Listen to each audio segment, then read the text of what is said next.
Good evening, everybody. Someone has their speakers on. Oh, that's me. Sorry. Is everyone muted? Okay. Thanks, guys. Good evening.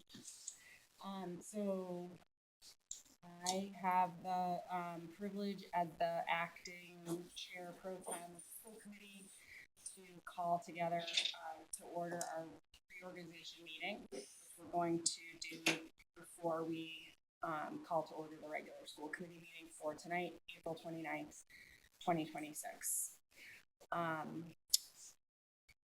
The process for this is that I will ask the committee for nominations for the next chair of the Milton School Committee. Would like to welcome our newest member before we get started. Stevie Caldwell, welcome. Congratulations. And with that, the process is to call for nominations of the Milton School Committee chair.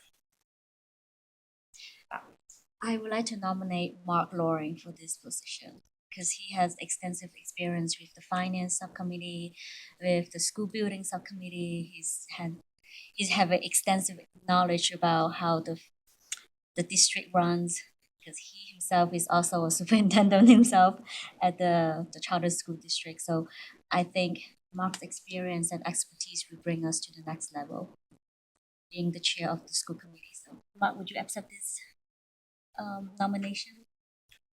It's very nice of you. Yes, I can accept. Okay. Are there any other nominations? Terrific. So you have accepted the nomination, Mark. So I will ask for a motion to close nominations. Okay. Thank you, Anna. Is there a second? Second. Okay. All in favor? We'll do a roll call vote for the election itself. Okay. Roll call vote. Bao? Yes. Anna? Yes. Mark? Abstain? I'm a yes. Stevie? Yes. Nathan? Absolutely. Okay. Congratulations, Mr. Chair.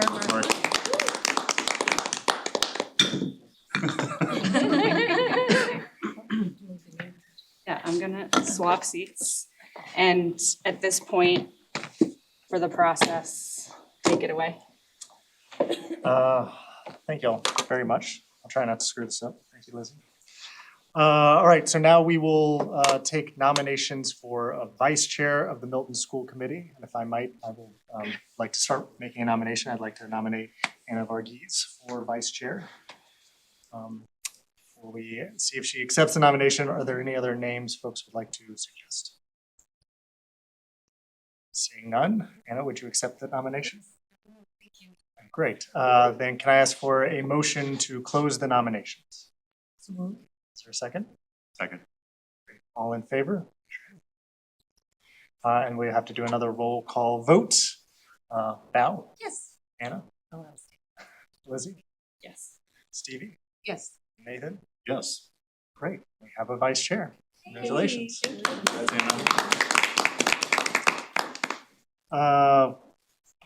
Given that, we are done with the reorganization, so I will make a motion to adjourn from the reorganization meeting and begin the regular school committee meeting. Is there a second? Second. Second. Thank you very much. All in favor? There we go. We are adjourned. And I will call to order the regular Milton School Committee meeting. We will start with the Pledge of Allegiance. Pledge allegiance to the flag of the United States of America, to the republic for which it stands, one nation, under God, indivisible, with liberty and justice for all.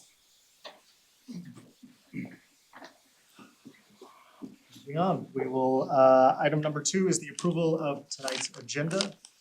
Everybody can take a look. I believe all of these are still on the docket and there's nothing we need to remove. Is there anything we should remove or need to add? Great. We will consider the agenda approved. We'll move on now to item number 3, which is public comment. We have one member of public comment. If you'd like to come up, 3 minutes.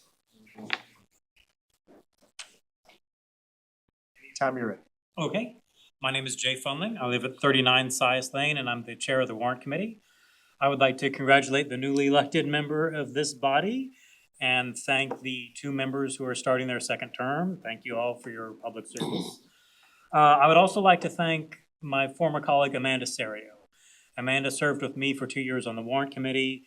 She was an excellent colleague. I was so sorry to see her go from the warrant committee, except that I knew she was coming here where she could really follow her passions and serve the community. So Amanda's not in the room, but I'd like to thank her. But enough about your committee. I'm here to talk about my committee. Next Monday on May the 4th, in this room, we're in the fire station room, the warrant committee will have an open forum about, I'll say it's about the town budget. I'm going to clarify that in a second, but an open forum about the town budget and for financial forecasts. It'll be open to members of the public, whether you're a town meeting member, a brand new town meeting member, old one, or just an interested member of the public, you can show up.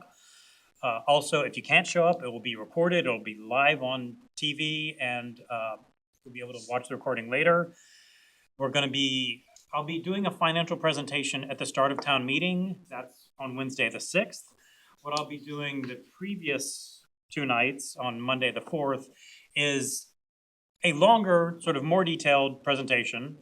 Maybe that's not appealing to people, but it will be longer and more detailed, and also open to more back and forth, because there's a limit to how much time we want to spend on that at town meeting. So I'm going to go into a little bit more detail on that Monday, give you a little more background, and have back and forth, have questions or comments from the public.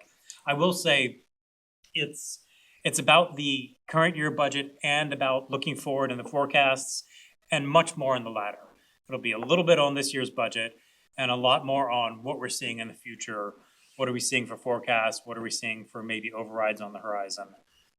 People can come and ask questions about whatever they want. My plan is to I don't want to mislead people and have them think it's all going to be about the FY27 forecast, because that's going to be a minority. That is all I have to say, and thank you all for your service. Thank Thank you you. very much. There's one person online. Not sure Have if your they hand want. up. No, if you, If there's anybody online who would like to participate in public comment, if you could please use the raise hand button in Zoom.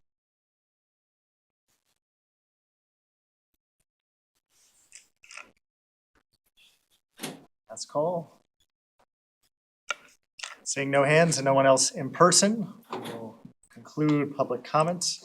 Move on to, sorry, they just raised their oh, hand. sorry, great. Um, Allow them to speak and we'll public comment. okay. DR, just introduce themselves for the record. Hi, am I able to be heard? Yes, we can hear you. Please just give us your name and address for the record. Dan Reistrup, 88 Granite Avenue. Great. By all means. Yeah, so I'd like to, recently the French immersion information just came out. And I'd like to understand the decision regarding the program class size, specifically understanding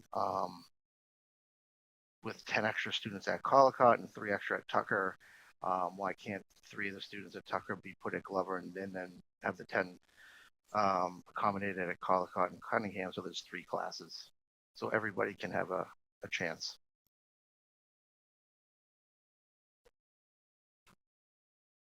Great. Is that the conclusion of your public comment? Yeah, I'd just like to understand the decision. Is it strictly based on having to hire another teacher when classes were said to be capped at 26? Seems you can have 21, 21, and 20. Just trying to understand why the decision was made the way it was. Thank you very much. Appreciate the public comment. Just to clarify, we don't respond directly to public comment, so we will take a note of your comment If you can send an email, that would be probably the easier way that the superintendent would be able to follow up. If you want to send that to the school committee or Superintendent Phelan with that question directly, just that way we have a way to respond. But within public comment, we don't directly, it's not a question and answer session. So just Is there send, ever a question and answer session? again, if you email Right? school Email, committee yeah. or Got it. the superintendent, we can follow up with that information. Yep, okay, thank you. Thank you very much. Thank you, Dan.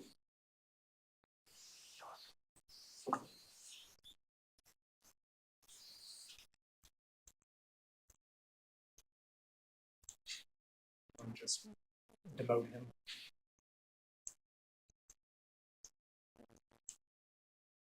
Position. Not sure they can hear me back there. All right. Move it along. Next item is the superintendent's report. Thank you, Mark. First of all, I want to welcome Stevie Caldwell to the school committee. Welcome, we're glad that you're here.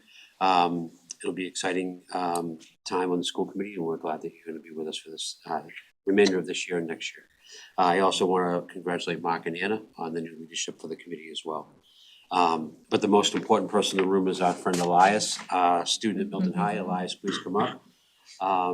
Really want to thank this dedicated student representative, Elias Caros. Many of you know him. He's become somewhat of a colleague for us on the school committee and the school administration.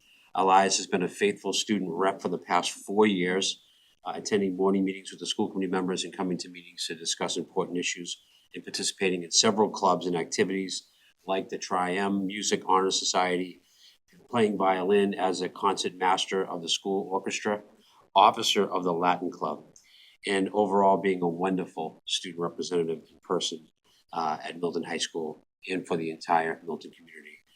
This will be Elias's last meeting of his 4-year career, and as he is graduating Milton High School in June, and we just wanted to make sure you had one more meeting to attend with us so we could be with you when you're on your way out to this exciting season of your 12th year in the Milton Public Schools and graduating. So welcome, thank you for all your work, and tell us what's going on. Thank you very much for that very kind introduction. First of all, I'd like to thank the new chair and vice chair of the school committee and congratulate the new member.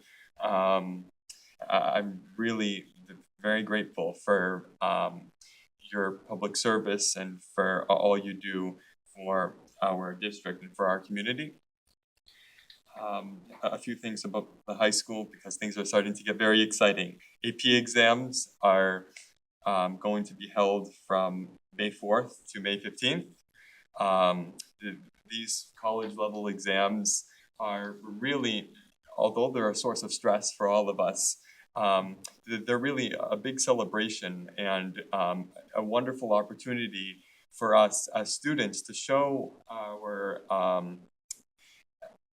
scholarship and to really put our best foot forward as we attempt to dive into college level concepts and content across so many subject areas. And, you know, just the opportunity to go then to college and maybe get a few gen ed classes or credits out of the way and accepted. That's really such an incredible opportunity. So that will be very exciting over the next few weeks. And then this Thursday on the 29th so tomorrow, that's the MHS Theater's presentation of The Drowsy Chaperone. That will be at 7 p.m. This, as you very well know, is a very respected and an award-winning theater program. We have, they were state finals for the second year in a row this year. I have many peers who are a part of it, and they're all so passionate at what they do, and they're so willing to share their craft and their performance and their gifts and talents for the community. So that will be a celebration of their hard work this weekend. And then similar To that, we will also have our, as the MHS Music Department, our spring concert on Tuesday, the 19th of May. As a member of the orchestra for 4 years, it has been such a wonderful opportunity to be a part of that, to share the arts and the joy of music to our community. And I think we love it so much. It's a break during the school day, but more of a break. It's just such a joy to be a part of. And then we're very excited about that. And then our Scholastic Honors Night will be held on the 14th of May. And that is also a celebration of our academic excellence and scholarship. It's wonderful. It's a wonderful night for students to be honored in the various ways that they contribute to our wonderful community at the high school. And then finally, I just wanted to thank all of you for such a wonderful experience here, presenting to you all, providing insights, so that I can provide you with a face and the student experience while you all are making such crucial decisions for the community.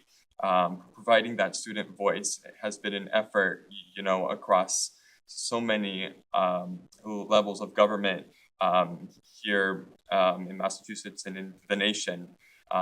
It's been a long time, sort of. So having this opportunity to share out and to provide a student perspective has been such a big honor, and it's so important. So thank you very much for that. It has just been such a wonderful experience to serve my peers and to learn along the way and learn something new every day and every time I come here. It's just such a huge honor. Thank you very much. Superintendent Phelan, Member Bao, and all the others who have worked with us, who have come in on the meetings to meet in the morning and discuss all of these issues. Thank you very much. I am very grateful, and I hope that someone else or whoever takes my place the next year and in the following years will continue this wonderful work. So thank you very much. Yeah.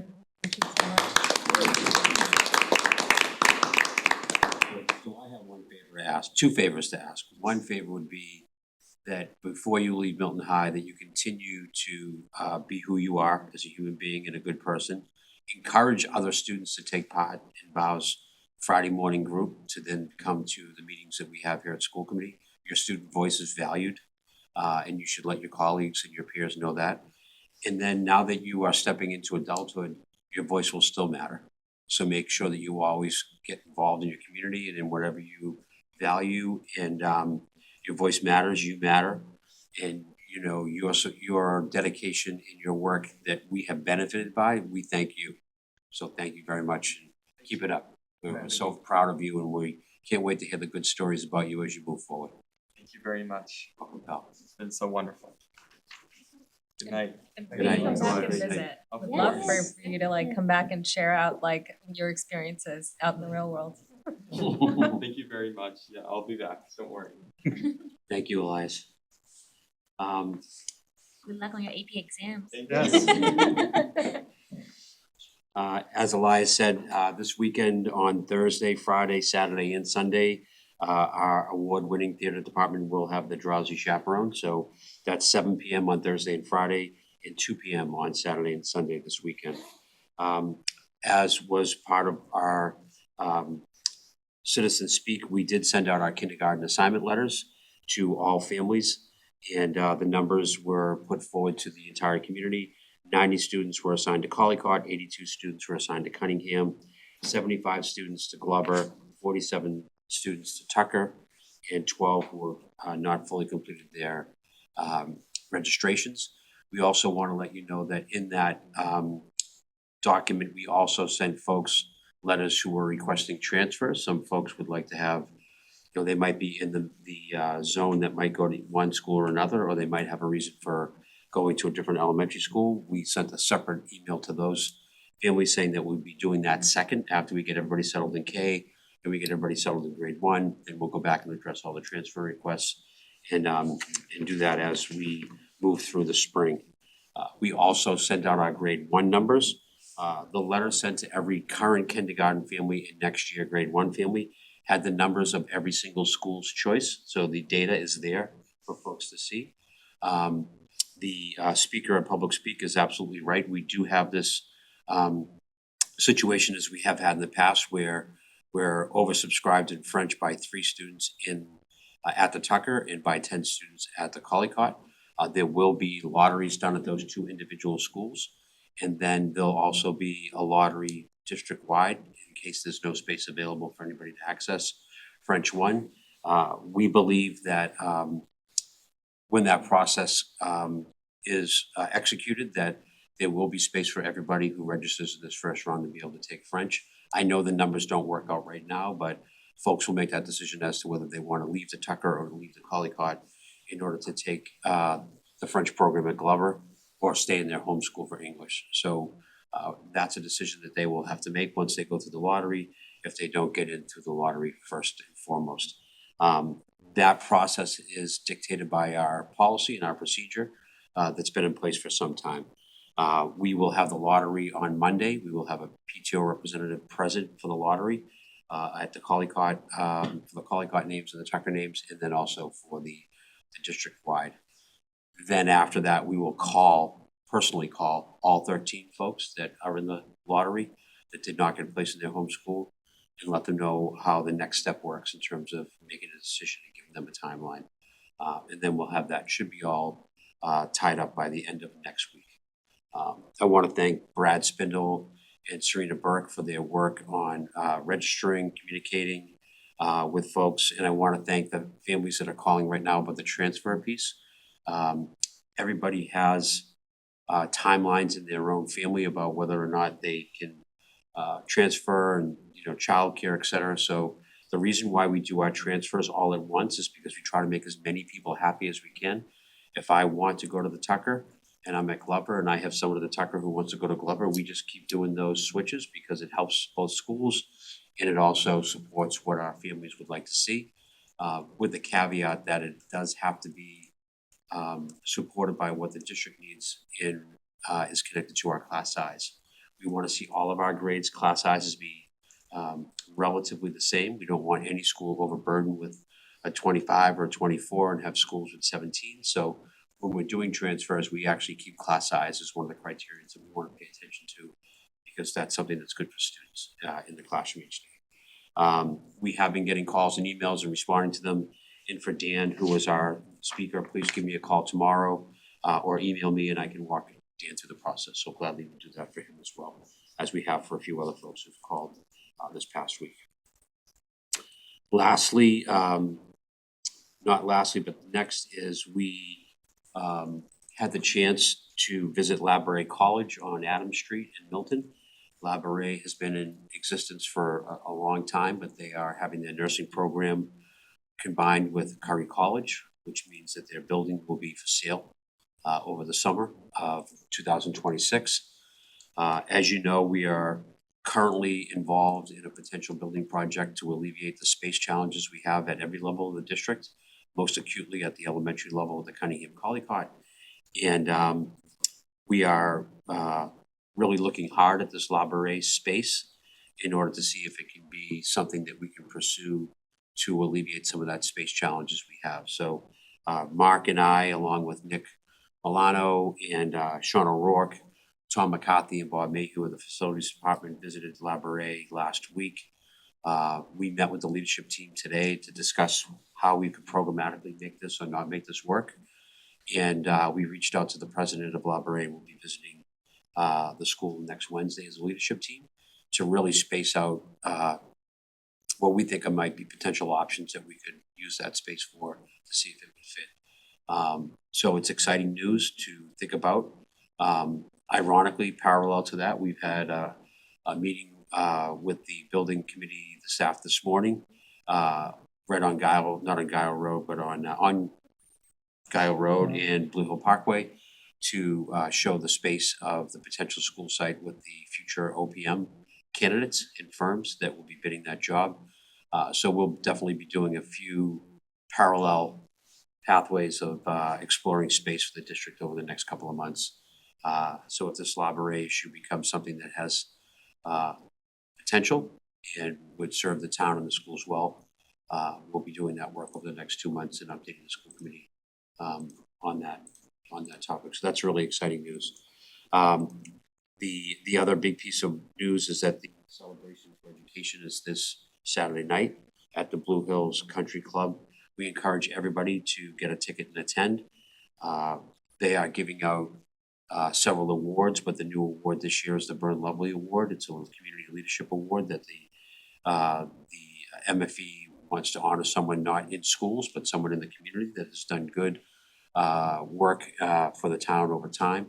So it'll be exciting to find out who that person is, and that will be an annual award given out in Burn Lovely's name. Burn Lovely was a former school committee member and parent of students in the Milton Public Schools, and his grandchildren go to the schools now. So we're very happy that we can honor him, and I'm glad the MFA is doing so. And lastly, as you know, we have town meetings starting on May 6th and May 7th of next week, and if needed, the following week, May 11, 12, and 13. And that's my update. Before we get to the South Shore Collaborative piece, any questions for the superintendent? Comments? We're talking a bit more about library in executive session. Can provide a little bit more.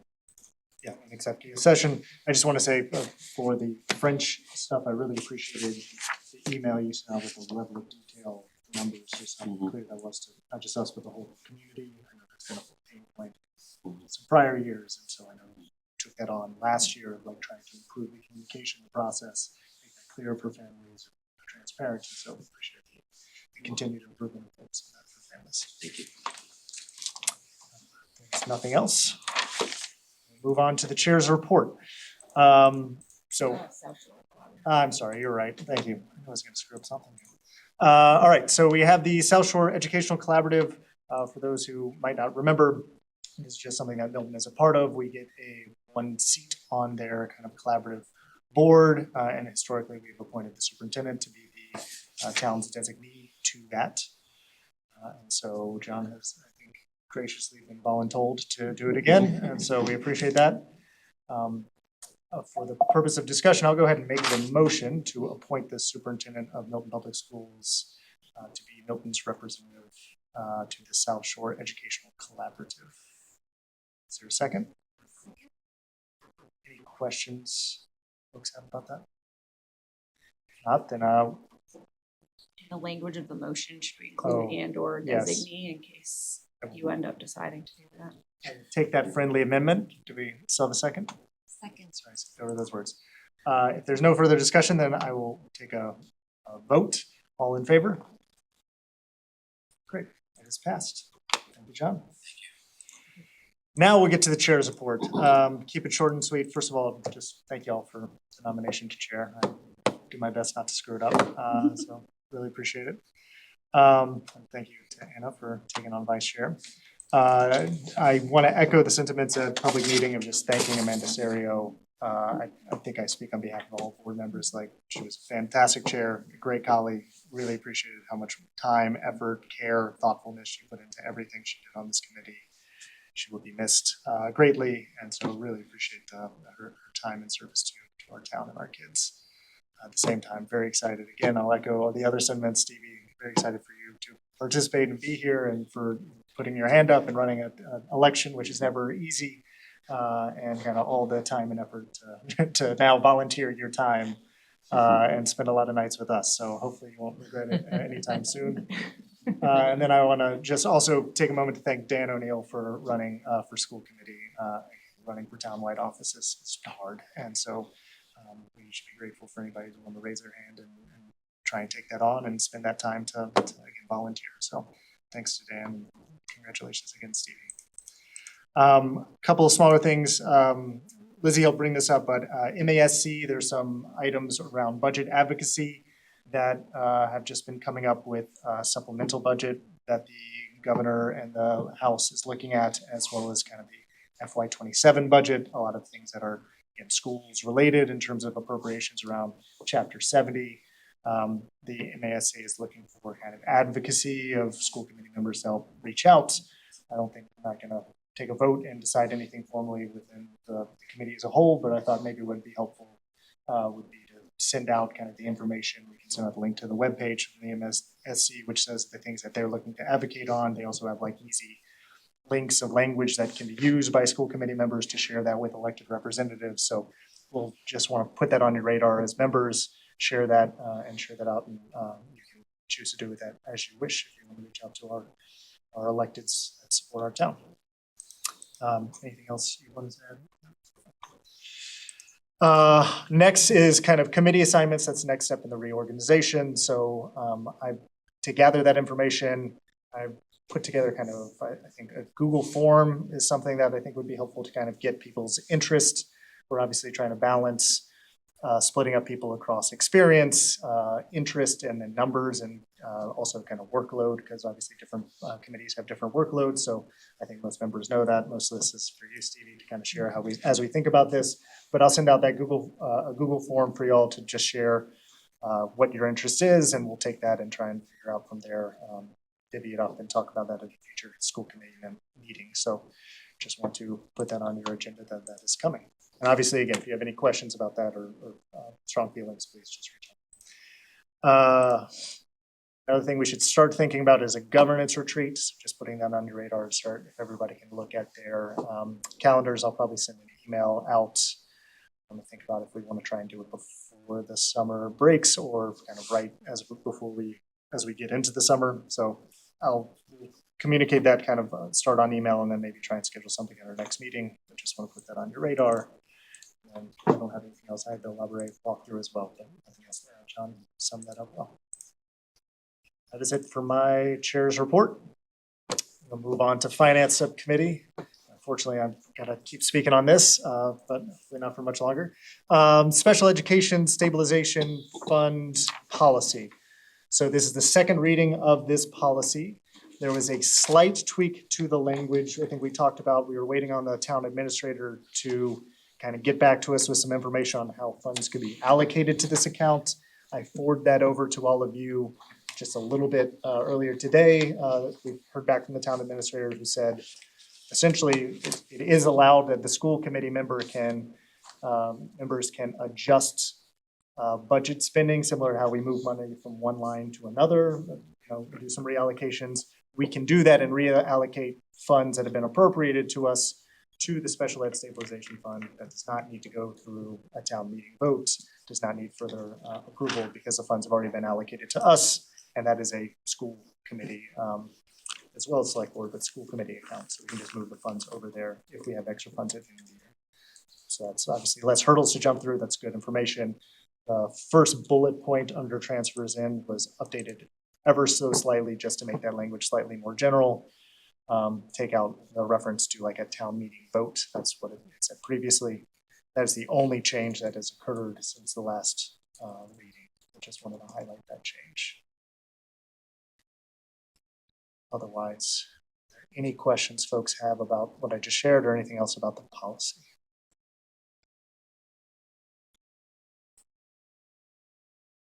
If there's not, then I will. Sorry, can you, it's the bullet, Sorry, it's the very first bullet.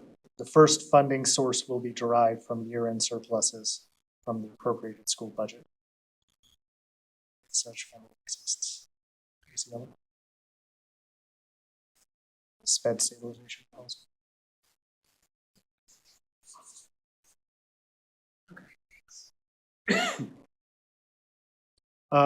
If there are no questions, I will take a motion to approve the policy.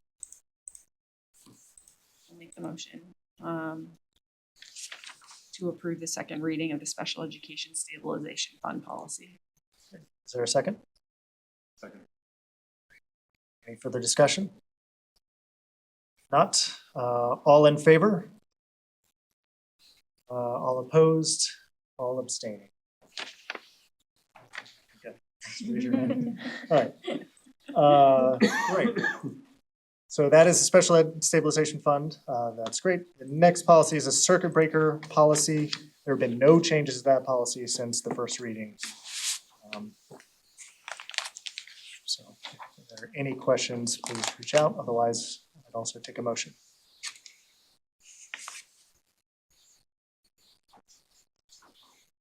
I'll make a motion to approve the second reading of the circuit breaker reserve fund policy. Is there a second? Second. Excellent. Any further discussion? And I all, just please. really appreciate all the work that has gone into us approving these two policies. And I Yes. think it's a significant accomplishment, honestly, for this team. So thank you. Thank you, Katie, for leading us through that work. All right, all in favor? All opposed and all abstaining?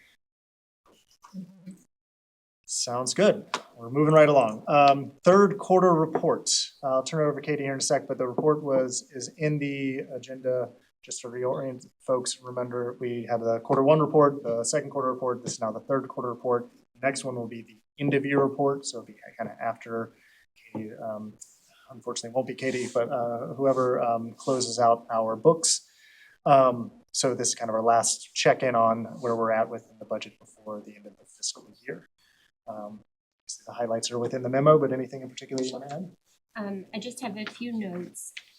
So the third quarter report, similar to the other reports, you have a memo that provides just some high-level context around the expenditures that we've experienced so far this fiscal year and some of the expenses that we're anticipating throughout the remainder of the fiscal year and the school year.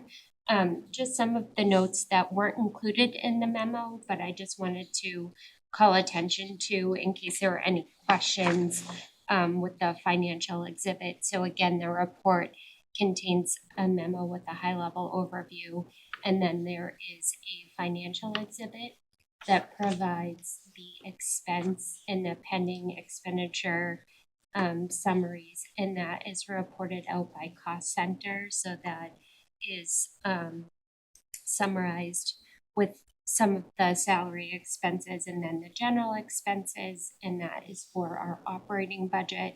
And then I also included a year-to-date revolving fund summary too, which was included as a part of the packet. Just some of the notes for the third quarter report for the operating budget. I just wanted to call attention and hopefully answer some questions about some of the cost center overages.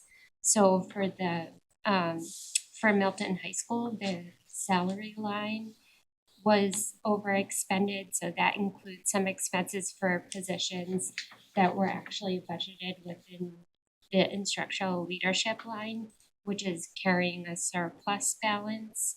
I believe we had mentioned that during the second quarter report, but I just wanted to help clarify that. Athletics and student activities, which is also one of the cost center areas. That cost center has revolving funds that typically offset the costs contained within this cost center. And so we are currently retaining balances in the revolving funds unless they're absolutely necessary to use. So that's why you see that deficit position in the operating budget, because there are funds available in the revolving funds to offset those expenses if necessary. Similarly, the operations and maintenance budget is overexpended, and that is partially due again to the underutilization of the revolving fund offsets that were built into the budget. And for operations and maintenance, we also have a number of outstanding encumbrances, which just essentially means we have purchase orders for different vendors that are currently open. And so over the next several weeks, we'll go through a pretty thorough process to look at those balances and to either reduce or to completely close out those balances. So that should shift that deficit position in operations and maintenance. We did have several high cost unanticipated expenses in operations and maintenance, but we had discussed those at previous meetings. And that was due to an issue at the Tucker elevator, for the Tucker elevator that happened last summer, and also the Cunningham water heater. And those expenses were in excess of $100,000. So one thing I think is very important, and we've talked about it previously, but when we look at these reports, it's when we look at the budget, when we talk about the operating budget, it's really important to always look at the history of the operating budget. So looking at the FY25 actual expenditures, look at the expenditures that we're currently experiencing, and then to think and consider what the expenditures will be for future fiscal years.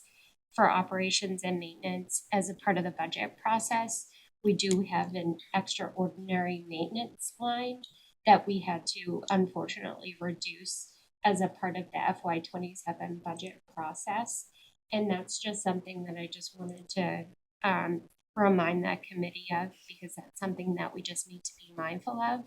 Although we reduced the budget in that area, we know that there are unanticipated expenses that can occur at any time throughout the district in our buildings. And so that's something that we just need to be mindful of, that we may not have that funding to be able to offset those expenses next year. And that's why we tried to really measure how much of the revolving funds we were using for FY26, so that if we needed to, we could build in a buffer for FY27. As we had previously discussed, a number of positions were left unfilled in this fiscal year, and this has allowed us to reduce our revolving fund utilization for these specific cost centers, so that we can continue to reestablish the strong balances in the revolving funds. And so at the end of the year, although some of the areas are overexpended, we are projecting that we will have an operating budget surplus of just about $34,000, which is actually slightly higher than the budget surplus that we were projecting for the second quarter report. I anticipate that that number will continue to change as we move through the months of May and June. But we'll continue to fine tune that number and that surplus amount as we get closer to the end of the fiscal year. Some of the highlights of the report is just, we talked a lot in the past about the substitute and extra duty expense lines. Those historically, those lines had been overexpended, and I think it really is good news to report that we are actually tracking under budget in those lines. So that is a highlight of the report. And then also, it was previously mentioned, but at the state level, and I put this under the revolving fund section in your memo, but I think it's just important. We've talked a lot about circuit breaker funding. There is currently a supplemental budget that's under consideration that could provide some additional circuit breaker funding for FY26. If approved, our transportation reimbursement could increase from a 61% reimbursement to a 75% reimbursement. So for Milton, that would be an additional $260,000 in circuit breaker reimbursement for this year. And that would allow us to carry that funding over into fiscal year 27. So I think that is positive news, and again speaks to the advocacy that the committee can do at the state level to bring more resources into the town. I think those are the highlights. Questions? So for anyone listening, these reports get posted to the budget page following the approval that we'll be doing tonight. So then it would be there and anyone could, with wanting to review the memo, could go there. So, first of all, I want to thank Katie when I'm thinking about what these detailed quarterly reports look like. To your point, Lizzie, every single cost center is detailed on this for all 3 quarters of this fiscal year. The summary is a really great way to shine light on the different pieces of that people might have a misunderstanding about or want more information about. The transparency is really, really ringing loud and clear around how our budget works this year. So thank you, Katie, very much for that. Also, the work for the policies that we just voted. Those policies will go a long way in assuring that we continue to have budgets each year that are in line with the funds that we have available. And there's checkpoints that we're all going to have to address and discuss at this table in front of the community if we need to change anything, which I think is really exciting news for the community. So when we start to think about where we are in, May of 26 versus where we were in May of 25, we have a budget that is meeting expectations, that has a surplus, small at this point, but it's a surplus. We have policies in place to make sure that the checkpoints are in place for the community to know that we won't go over in certain areas without discussing it in the public on TV. Really thankful for Katie's ability to navigate the policy side and the numbers side. And at the beginning of the year, we left some positions vacant. You can actually see right now where those dollars went and why it was important to do that. Despite the incredible generosity of the town's override, we still needed to be conservative a little bit this year to make sure we knew where we would land. And we're very thankful that we're landing in a good spot. For a belts and suspenders approach, Katie and I have already spoke to the leadership team. We have already frozen POs, so no one's buying anything new unless they really need it. There's plenty of money to do it, but what we're trying to do is get all the POs that are outstanding to be collected, reimbursed, and held in account so we know exactly what our end of the year report will look like. That's traditionally something that I think is really important because it gives a good 4 weeks of time for Katie to be able to see what we still owe and where the money's coming from and where it needs to go.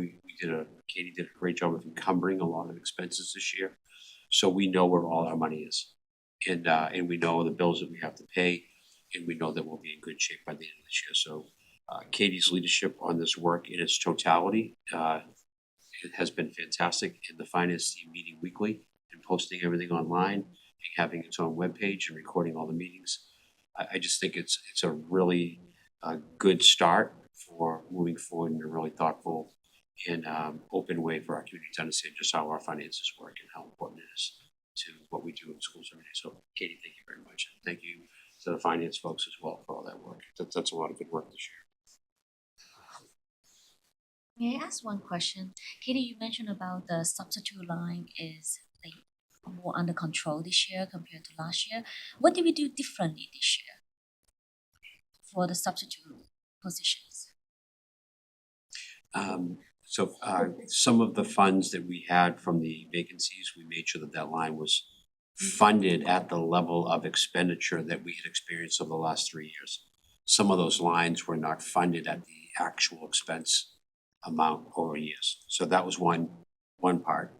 And we, right at the beginning of the year, we met with all the principals and we talked about substitutes, how they work, what coverage looks like, what we can do to reduce that, and just brought it to everybody's attention.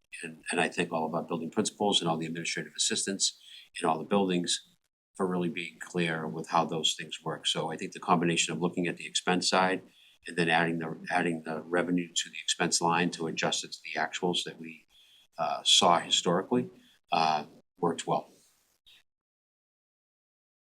Just to follow up on that, we're on track to be 15 or 20% below what we budgeted.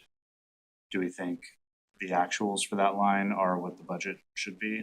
Or did we sort of just happen to spend less than what we budgeted this year for any number of reasons? I think that we're working on that issue related to how we organize our coverages moving forward, generally speaking. Katie, I had a follow-up on something else you said, and just want to second everything John said about the professionalism and just technical acumen you bring to this work. It's really a pleasure to work with you on it. Sorry. So the transportation reimbursement rate went from 61 to 75%. Is that a, I don't really know how those decisions are made. Is that a sort of permanent change to the reimbursement rate, or does that level set every single year? So the 75% is the target, and that is consistent with tuition and transportation, and the state sets the budget.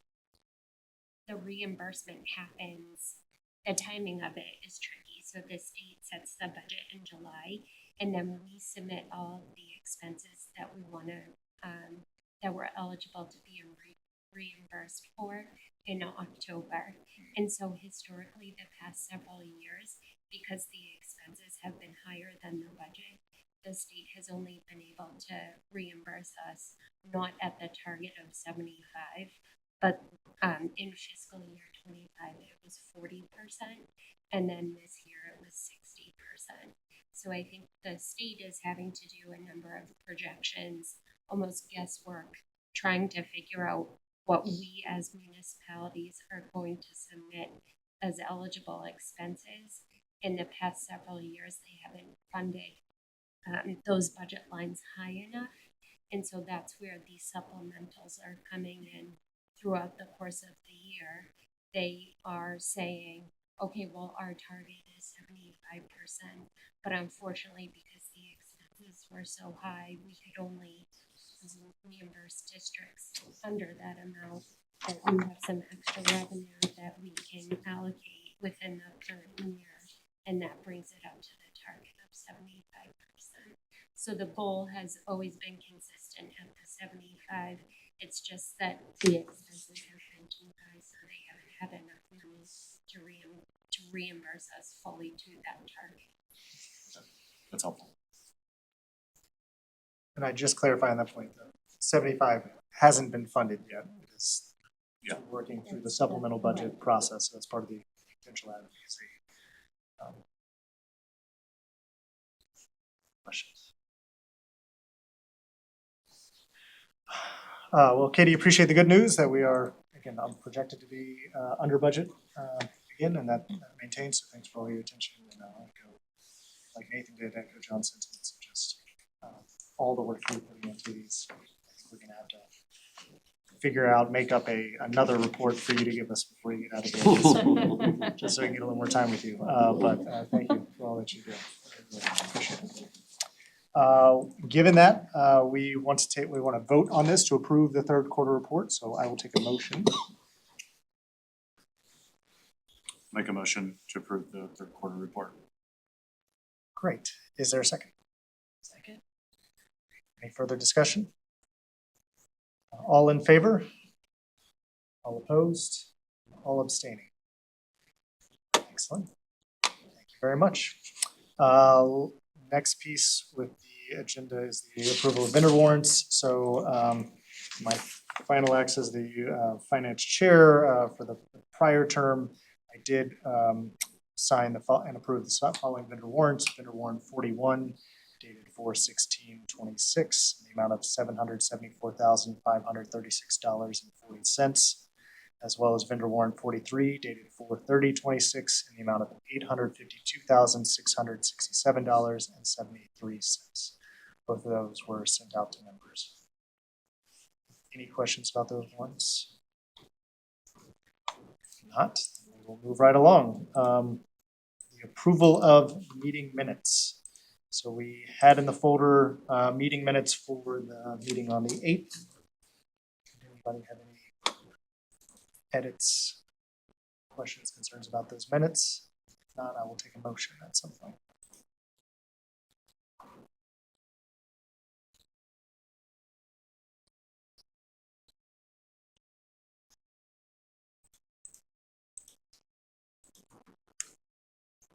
Is there a motion? I'll make a motion to approve the April 8th, 2026 meeting minutes. Is there a second? Second. Any further discussion? Not, all in favor? All opposed? Abstentions? Great.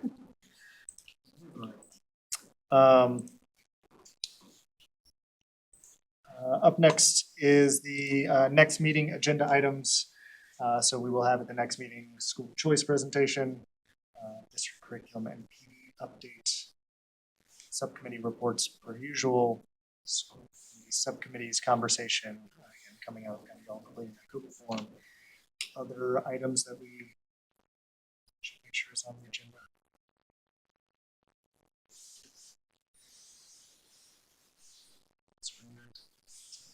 All right. That will be it.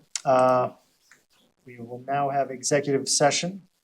So we are going to motion to adjourn from here into executive session, not to return.